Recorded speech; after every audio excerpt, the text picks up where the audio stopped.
নবীজি একদিন মরুভূমি দিয়ে হাঁটতেছিল। তখন দূরে দেখে একটা ঘর, ছোট খেরের ঘর। ওই ঘরের ওখানে যে বলে, ঘরে কে আছেন?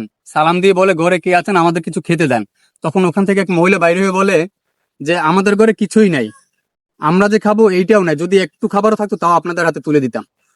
তখন বলে, আপনাদের যে ওই ছাগলটা আছে, ওরা দুধ দেয় না?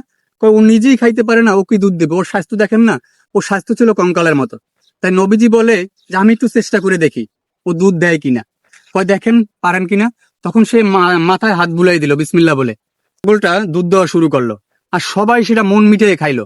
ওই মহিলাকে আগে দিল যে আপনার দুধ আপনি আগে খান। তারপর মহিলার স্বামী এসে রাত্রে যখন দেখে ঘরে দুধ ভর্তি পাতিলে, তখন বলে, এগুলো তুমি কোথায় পাইছো? তখন বলে যে আমাদের ছাগল দিছে। কয়, কিভাবে?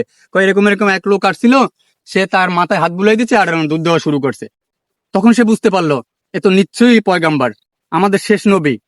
তাই দৌড়ে তার কাছে গেলেন, তার কাছে যাইয়া সেই ইসলাম ধর্ম গ্রহণ করছে। সুবহানাল্লাহ। নবীজির এতই ছিল যে আমরা নবীকে চিনতে পারি নাই।